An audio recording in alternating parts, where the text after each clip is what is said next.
Welcome to our webinar to celebrate 3DEC Day 2025. This is the second year that we've done this. Last year, I talked exclusively about 3DEC itself. This year, the presentation will be a little more broad, and I'm going to talk in general about extreme deformations and how to model them.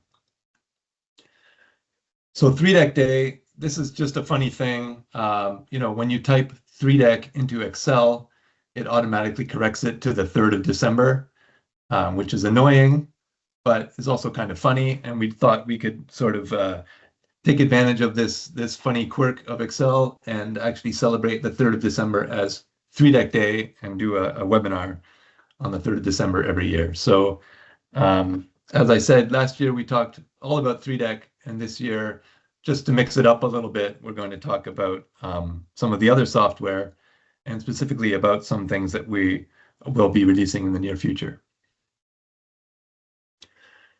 Okay, so the underlying theme here is about extreme deformations. And so just a little bit of technical background before we get into it. Most people, when they're doing geomechanical modeling, are running small strain problems. Okay, so we're assuming that the strains we're looking at are in the region of 1% to 2%. You're probably looking at the stability of some sort of geomechanical system. And what small strain means is that you can calculate deformations and strains and so on, but the mesh itself does not change. The geometry doesn't change. So even though there is a displacement associated with the grid points are not actually moving. The volumes of the zones are not actually changing. And this means that the calculation proceeds relatively quickly. It means that you don't have any problems with mesh distortion, but it also means that it's not 100% accurate once you start getting into fairly large strains. It is possible in some software programs to run in large strain mode. And what this means is that in this case, the grid points actually do move. The shape of the zones change, as you can see here on the right. The volumes change, and this is a little bit more accurate, or potentially a lot more accurate, when you are experiencing large strains greater than about 2%. So for large strain problems, you probably want to run in large strain mode to get the added accuracy here. Okay, so this is about extreme deformations. What am I actually talking about here? I'm talking about very large strain problems. So where you might have significant changes in geometry. This little movie on the right here is sort of like a soil slumping type of problem. So you can see here, this would certainly qualify as something with very large strain. The definition we're using here is maybe strains greater than, say, 10%, where the change in the geometry of the problem is important and significant, and you might have rotations and things like that. Examples of where you might want to solve problems like this: landslides, runout, soil impact or penetration, or in fact pulling if you're extracting something from the soil, slumping problems like I'm showing here. Certainly tailings dams is a popular one, and the runout and where the material is going. Okay, so why is this important? Again, most people in geomechanics are probably running small strain problems. They're mostly interested in the stability of the system. So you're probably doing a factor of safety analysis, which basically runs you right up to the point at which things fail, but not necessarily beyond that, right? You just want to know where it's going to start failing. What is the factor of safety? A similar approach is looking at failure probability, where you might run some sort of Monte Carlo simulation, run 100 or 1,000 or 10,000 models, and look at the probability of failure. But again, you're just looking at the probability of failure and getting to the failure state, and not necessarily what happens beyond that.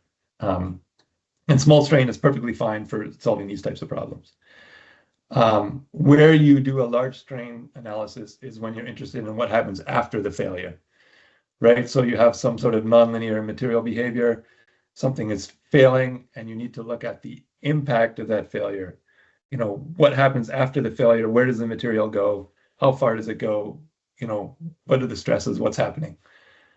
So capturing that sort of post-failure behavior is where this, where this large strain analysis becomes important. Okay, so the problem with large strain is that you can run into problems with the mesh. So again, in small strain, the mesh doesn't change. You'll never have any geometry problems because the volumes don't change, the geometry of the mesh doesn't change. But again, it's not particularly accurate once you start getting into these very large strains, because obviously in reality, the geometry of the material is changing. And so, there are certain assumptions in the small strain analysis, and those assumptions are fine as long as your strains are relatively small. And those assumptions are less fine when your strains are quite large. So what you can do is run it in large strain, and then the grid points actually move, and the zone geometries change, and this is actually more accurate. The mesh can become distorted, like I'm showing here. But what can happen in this case is that the mesh becomes so distorted that you can no longer do the calculations. So what's happening here is this thing is moving a fair amount. You can see right here at the bottom left corner that a zone here that used to be a four-sided zone has turned itself into a three-sided zone. One of the edges is essentially collapsed, and I can no longer do the calculations that I need to do. And so it basically gives me a bad geometry error and stops running. So running in large strain is great. There are still limitations there, even in large strain. You can't run really, really large strain because you'll still end up with some bad geometries. So there are other solutions beyond large strain that we've been working on, and this is what I'm going to talk about next. So this plot kind of goes from right to left. Small strain, we've already talked about. The mesh doesn't deform, and it's useful up to maybe 2% strain. Large strain, the mesh itself does deform. It's a little bit more accurate for these large strain problems. But again, there is a limitation as to how far you can take this. Probably on the order of 50% strain, you're going to start seeing some problems. To overcome that, you could potentially do remeshing. So when the zones start to become awkward or bad zones, you can actually remesh things and create better zones and then carry on the calculation. We have this working in 2D, and this is something that we'll be releasing in version 9.6 coming soon, and you can try that out. And this allows you to get even larger strains, right? So potentially up to maybe 100% strain. You can go even higher than that with a slightly different method. So there are a series of what people call meshless methods that are used for calculating things with large deformation, and they do not have the same problems with mesh where things can get distorted and fail. So one that we've been working on is this material point method. And what it is essentially a meshless method where you have material points that move through a fixed background mesh. And I'll show some examples in a minute. But it helps to overcome some of these meshing problems and allows you to do even more extreme deformations. It's still a continuum, right? So it's still a continuum model, and you can assign your regular constitutive models that you know and love. But it does allow you to experience very large deformations. And then if I go all the way to the left here and I get outside of the continuum world, I'm in what I would call the discontinuum world. And in this case, we have pieces that can actually separate or shear past each other or move apart or roll down a hill or something like that. And so now we're talking about extreme deformations where things are completely separating and falling apart and things like that. So, if you really need to get into the nitty-gritty of extreme deformation, you can go for the discontinuum approach. So in terms of Itasca software, this is what we're looking at. So the continuum program that we have is FLAC2D and FLAC3D. You can run this in small strain, you can run it in large strain. And in the very near future, you'll be able to run FLEC2D in large strain with remeshing. So you can get to fairly large strains with this continuum approach. On the right-hand side, we have the true discontinuum approach, which is PFC. And what you have here is little pieces that are rigid, that can't deform. All the deformation happens at the contacts. And so in this case, things can move relative to each other, and things can fall apart, and things can separate, and so on.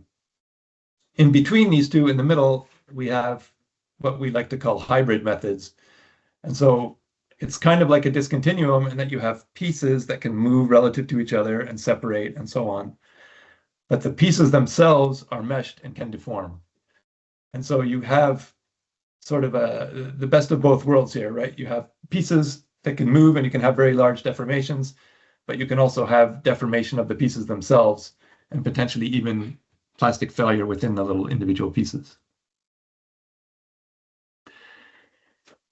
And then in the very near future, we're adding this new calculation method, material point method. And this is just a graphical visualization of what I was talking about. You have these material points where you calculate the stresses and the strains, and these material points can move through this background grid. The background grid doesn't change, so we don't have these mesh problems. But the material points can move through the grid, and so you can, again, get very large displacements modeled with this system.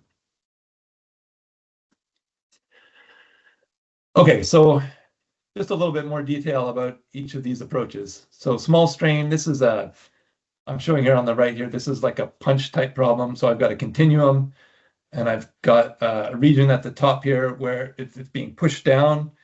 And I'm looking at the shear strain contours as I'm pushing down this little orange piece at the top here.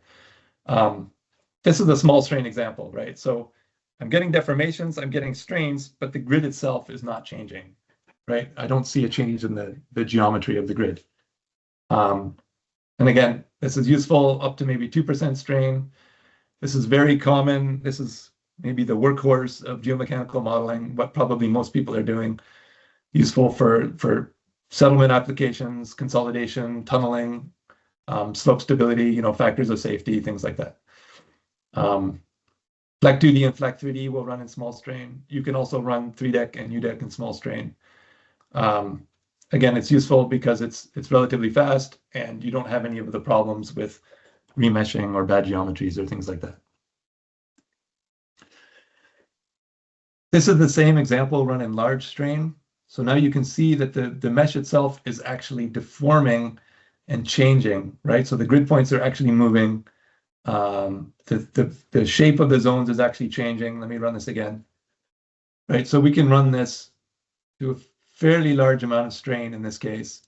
But then what happens is you can end up with a bad geometry, right? Some of these zones actually start to collapse, and I can't go any further than this. However, large strain is still very useful. It does give you a more accurate answer than small strain for problems where you have more than, say, 2% strain. And people definitely use this for looking at slope stability problems, tunnel closure problems, retaining walls, things like that. So you can run large strain in FLEC2D and FLEC3D. You can also run large strain in 3-deck and U-deck. It's a little bit more computationally expensive because it's recalculating these geometries and so on, but not a lot. In FLEC2D and FLEC3D, it's maybe 10% slower than running in small strain.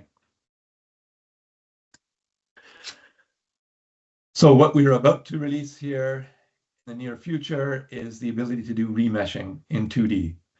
Okay, so this is a large strain problem, but what happens is when the zones start to collapse, it actually remeshes itself, and information is transferred from the old zones to the new zones, and then it just keeps on running.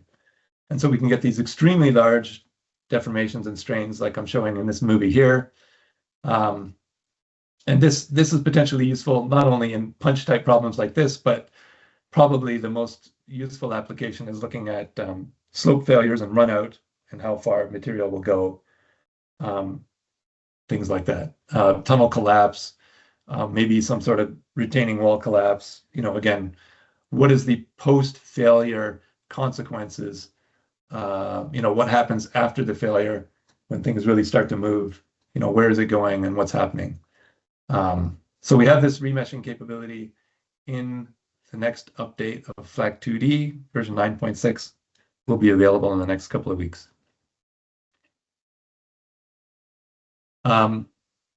If you need to go even more extreme than that, again, here's the same model run with this material point method. And again, what we have here is the material points are free to move through the mesh. So there's no actual remeshing going on here.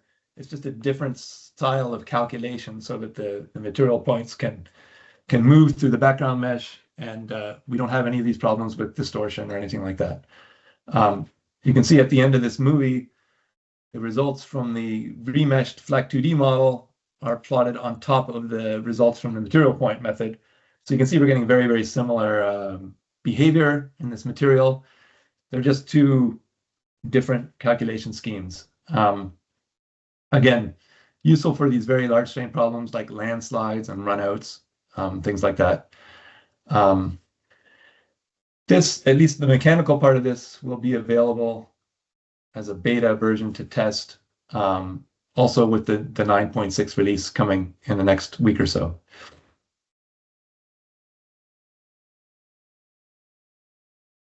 Okay, and then the very extreme case, of course, is the actual discontinuum modeling. So you can see here, there at the top is a 3-deck model, again, of a slope failure. This is an open pit mine. And what's interesting about this, of course, is that all the pieces are free to separate and slide past each other and move, relative to each other. It's not really any longer a continuum. It's actually a true discontinuum model. The one on the bottom is a PFC model of like a rockfall problem. So what they were trying to do here was look at the energy of the pieces coming down the hill and build a barrier, and what kind of strength of barrier or what kind of energy absorption needs to occur. And this requires true discontinuum modeling. So you have all these individual pieces that can move relative to each other and separate and so on. So these kind of discontinuum models are useful for things like this, like rockfall, again, runout, maybe cave mining, and then even things that are a little bit outside of geomechanics, like mixing, and things like that. You can do this with 3-deck and U-deck. You can do this with PFC, 3D, and 2D. And as I mentioned before, you can actually have the individual pieces inside of 3-deck and U-deck be deformable. So you have like little mini continuum models inside of the discontinuum pieces. It's nice because you don't necessarily have the same meshing problems you have with the continuum. All these pieces are free to just move relative to each other and bounce off of each other. You can get extremely large deformations. So you can solve almost anything with these types of problems with the understanding that it is more computationally expensive, right? Doing all of this contact detection and figuring out where all these pieces are going comes at a cost. And so it will definitely take longer to run a model like this than an equivalent continuum model.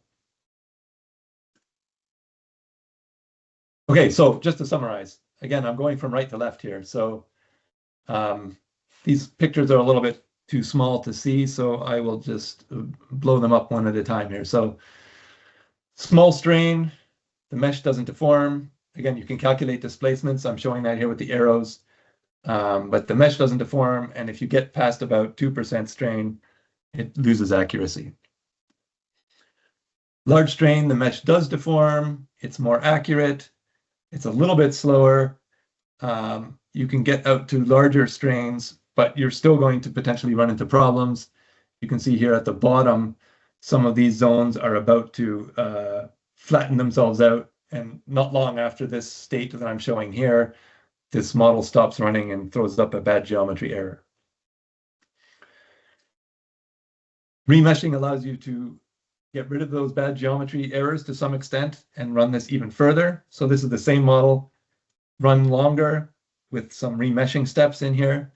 I can get to even larger strains and larger deformations with remeshing. Material point method, I run the same model with material point method. It's still a continuum, right? But again, these material points move through this background mesh, and I can get these large deformations without any meshing problems, which is nice. I should mention the advantage of, there's some overlap here between material point method and remeshing. The advantage of material point method is that we can do it in 3D, right? Remeshing in 3D is extremely difficult. We haven't done it. Material point method, running it in 3D is relatively easy.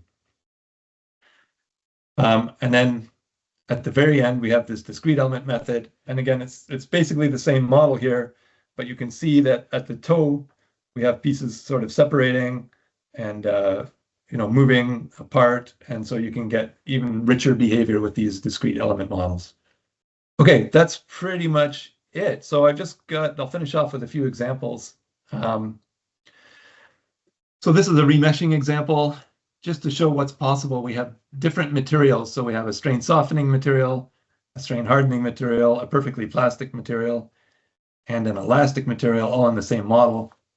Again, we're pushing down a punch type problem here, but you can see how it deforms with very large strains, and it's actually remeshing itself as it goes along. And the shear strains and so on are continuous, and everything works as you would expect.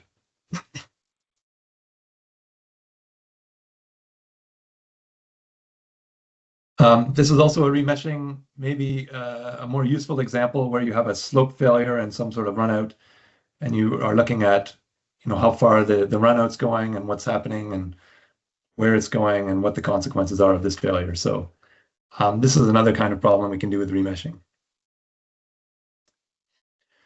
This is more or less the same model with the material point method. Again,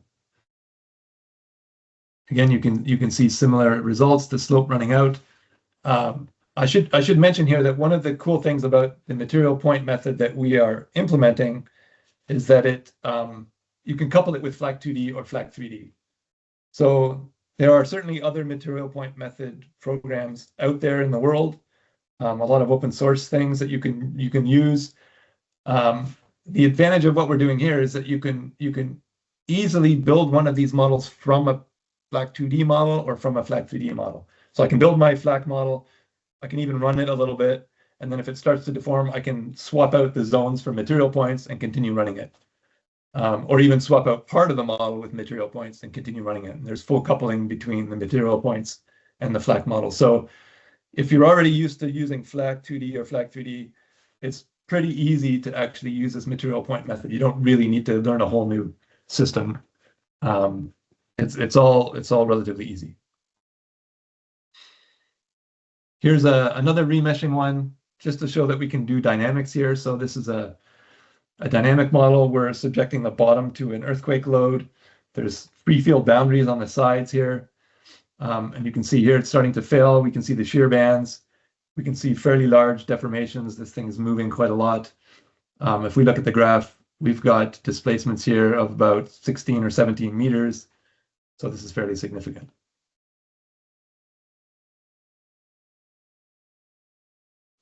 This is another material point method example. This is simulating the failure of the lower San Fernando Dam. There's a paper about this where this is simulated with material point method. We've just tried the same thing with our own version of MPM. Again, you can see the very large deformations and the runout of this thing. And you can look at the consequences of the failure using this material point method.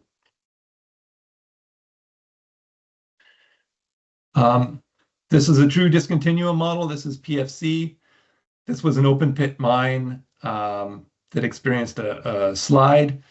This was sort of a post-analysis, so they already knew how far the material was going. They weren't interested in that. What they were interested in is the mixing and where the material inside of this mass ended up, right? So where's the ore? Where's the waste? Where's the important part to start excavating here? So this true discontinuum approach was important here because potentially things are mixing and separating and so on. And it's maybe not 100% suitable to run with a continuum model. And because it's 3-deck day, this is the last slide. This is just a 3-deck model. from our office in Chile. This is one bench of a open pit mine, so this is probably about 10 meters high. It's got a whole bunch of joints in it. You can see these thin black lines are the joints. And then, of course, what happens is, depending on the properties and the stresses and so on, you can see sliding on these joints, and you can see material forming wedges and collapsing and falling down. And because they're running this in large strain, you can see where this material actually goes and what happens to these wedges after they fail. So that's the end. Just a couple of things on this last page. We will be sending out this PowerPoint after the webinar. But if you're looking at the screen right now, you can check these QR codes. We will be having another webinar in January, specifically about what's new in version 9.6. If you're interested in beta testing any of these new features I've been talking about, you can scan this one on the right, and we'll get back to you about that. Okay, and now we have time for some questions and answers. Thank you for your attention.